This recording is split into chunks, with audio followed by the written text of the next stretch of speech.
روح يا أمي أقطف دوما أحلى الزهر سار تعطر كل البيت تنتظر قدومك يا أمي. انڈیا میں کسی اسمبلی میں کسی خاتون نے تقریر کی ہے, وہ سب نے سنی ہوگی یوٹیوب پر, کہ یہ مسلمان جو ہیں 5 وقت صدائیں لگاتے ہیں لا الہ الا اللہ, اللہ کے سوا کوئی عبادت کے لائق نہیں ہے, یعنی یہ سارے جتنے بھی بت ہیں بھگوان ہیں سب کی نفی کر دی. مجھے وہ سورہ صاد کی آیات یاد آ رہی تھیں. انڈیا کی اسمبلی میں جس خاتون نے یہ نعرہ لگایا ہے نا, یہی نعرہ مشرکین مکہ نے لگایا تھا. محمد صلی اللہ علیہ وسلم نے ان کو بلایا اور سب کو کہا کہ ایک اللہ ہے جس نے بنایا ہے, اتنے سارے پتھروں کے بنے ہوئے بت یہ تمہارے بھگوان نہیں ہیں. تو اس پر مشرکین نے کیا کہا, اجعل الآلہۃ الہا واحدا, کیا اتنے سارے خدا سب غلط صرف ایک صحیح, ان ھذا لشیء یراد, اس میں محمد صلی اللہ علیہ وسلم کا ذاتی مفاد ہے, ورنہ اتنی غلط بات محمد جیسا آدمی صلی اللہ علیہ وسلم اتنی غلط بات نہیں کر سکتے. اس میں کوئی پیسے کھائے معاذ اللہ انہوں نے کہیں سے, کوئی مسئلہ ہے ان کا, یا اپنی کوئی نئی ریاست بنانا چاہتے ہیں.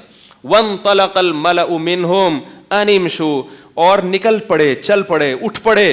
یہاں بھی قرآن یہ نہیں کہہ رہا کہ چلے گئے, نہ وانطلقا, نکل پڑے, اٹھ پڑے. یہ کہتے جیسے کپڑے جھاڑتے ہوئے نہیں اٹھتے کہ بھئی محمد نے جو ہمیں بلایا ہے صلی اللہ علیہ وسلم, یہ کوئی بات ہے. وانطلق الملأ منهم, اور جتنے سردار تھے قوم کے اٹھے, کپڑے جھاڑتے ہوئے جانے لگے اور کہنے لگے ان امشوا, چلو جی نکلو یہاں سے. امشوا چلو, جیسے سعودیہ میں کہتے ہیں نا چلو کوئی شلو, عربوں سے 6 کا لفظ نکلتا نہیں ہے تو شلو بولتے ہیں. وہ پاکستانی ہر جگہ خون پیتا ہے نا ان کا, جا کے یہ گھڑی کتنے کی ہے, وہ کہتے ہیں اتنے کی لوں گا, وہ کہتے ہیں شلو. تو وہ چلو کے بجائے کیا کہتے ہیں, شلو. شلو سنا ہوگا آپ نے, کیونکہ ہمیں عادت ہو گئی, یہاں پہ ہمیں پتہ ہے 6 گنا زیادہ قیمت بتائے گا تو وہیں سے کم کرنا. تو وہ پیٹ بھرے ہوئے ماشاء اللہ, ان کو اللہ نے وسائل بہت دیے ہیں, وہ کہتے ہیں اتنے کی لینی ہے لو ورنہ شلو. تو وانطلق الملأ منهم, جو سردار تھے وہ کہنے لگے چلو یہاں سے نکلو. واصبروا علی آلہتکم, اپنے معبودوں کو مضبوطی سے تھام لو, مضبوطی سے تھام لو. ان ھذا لشیء عجاب, کبھی کہتے تو بڑی عجیب عجیب باتیں کر رہے ہیں, حالانکہ آپ عجیب باتیں کر رہے ہو کہ خود کسی کو بنا رہے ہو اور اسی کے سامنے اپنی مرادیں پوری کر رہے ہو, اس سے بڑی عجیب بات کیا ہوگی. لیکن جمہوریت میں یہی ہوتا ہے کہ جو زیادہ جس طرف جائے نا اس کو لوگ فالو کرتے ہیں, چاہے وہ کتنی الٹی باتیں کر رہا ہو. تو وہ جب ہندو عورت تقریر کر رہی تھی نا اسمبلی میں, سنا ہوگا سب نے کہ موسلے یہ کہتے ہیں کہ ایک خدا ہے, تو مجھے اس کی تقریر سے ایمان اور تازہ ہو رہا تھا کہ موسلے کتنے اچھے ہیں. کیا خیال ہے, مجھے سمجھ میں نہیں آ رہا تھا یہ ہماری برائی کر رہی ہے یا ہماری تعریف. وہ کہہ رہی ہے کہتے ہیں ایک خدا کی عبادت کرو, اس کے سامنے آ کے جھکو, کسی خدا کے سامنے جھکنا, 5 ٹائم یہ عبادت کرتے ہیں, 5 ٹائم. تو اچھی بات ہے یار, ایک اللہ کی کتنی دفعہ 10 ٹائم ہوتی تو اور اچھا ہوتا. کوئی چرچ تو نہیں پی رہے نا 5 ٹائم. بھائی برائی تو یہ ہوتی مسلمان معاذ اللہ 5 ٹائم گٹکا کھاتے ہیں, ہے بھائی مسلمان 5 ٹائم چائے پیتے ہیں, تو یہ بھی کسی حد تک برا تھا یار, پینی ہے 2 کپ پی لو 5 ٹائم.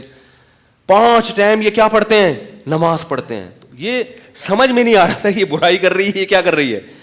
یہ تو آپ ہمارے دین کو اور انڈیا کی اسمبلی میں ماشاءاللہ تبلیغ کر رہی ہو. میرا دل چاہتا ہے اس خاتون کو ہدیہ دوں, بولے ایک اسی قسم کی ایک اور تقریر رمضان کے بارے میں بھی ہو جائے. کیا خیال ہے, پھر زکوٰۃ کے بارے میں بھی ہو جائے کہ یہ اپنے مال میں سے 2.5% نکال دیتے ہیں غریبوں کے لیے. ہائے ہائے, ہر سال یکم رمضان کو کروڑوں اربوں روپے غریبوں کے لیے ان کی جیبوں سے نکلتا ہے, مالداروں کی جیبوں سے. یہ کیسا مذہب ہے جو دہشت گردی سکھا رہا ہے. یعنی اس نے تقریر میں مسلمانوں کو دہشت گرد قرار دیا ہے, مگر دلیل جتنے دی ہیں وہ دہشت گردی کی, اس میں کہیں سے بھی کچھ بنتا بن ہی نہیں رہا نا. نماز پڑھ رہے ہیں, کہہ رہے ہیں ایک عبادت ہے, تو کچھ عجیب سی اس بات ہے. تو میں نے کہا دیکھو اللہ تعالیٰ تبلیغ والوں کو انڈیا کی اسمبلی میں نہیں پہنچ پائے, تو اللہ نے وہیں بت خانے میں, صنم خانے میں اللہ نے توحید کے علمبردار پیدا کر دیے.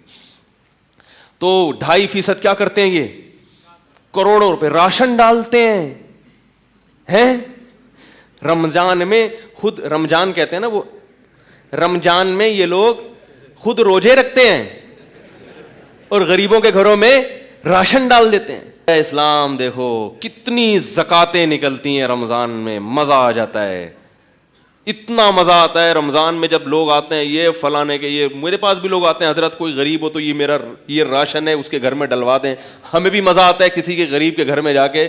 میں تو لوگوں سے کہتا ہوں بھائی سب خود کرو تو زیادہ اچھا ہے نا, اپنے رشتہ داروں کو پوچھو. لوگ پوچھتے ہیں حضرت بہن کو زکوٰۃ دے سکتا ہوں یا نہیں. بھائی بہن کو دو گے تو دگنا ثواب ہے, ایک تو غریب کی مدد کا, دوسرا رشتہ داری کیا ہوگی, غیر مسلموں کے پاس یہ مزے نہیں ہیں. اور مسلمان کو اللہ کہتا ہے کھانا بھی کھلاؤ, اور قرآن کے الفاظ ہیں کہ اہل اسلام کی اللہ نے تعریف کی ہے. ہمارے نیک بندے جب کسی کو کھانا کھلاتے ہیں غریب کو, انما نطعمکم, سورہ دہر 29واں پارہ, انما نطعمکم لوجہ اللہ, ہم تمہیں صرف اللہ کے لیے کھلا رہے ہیں. غریبوں کو کہہ رہے ہوتے ہیں اس وقت, لا نرید منکم جزاء ولا شکورا, ہمیں تم سے اس کا بدلہ نہیں چاہیے, شکریہ نہیں چاہیے, تھینک یو نہیں کہنا کھانے کے بعد, کہیں اجر کم نہ ہو جائے.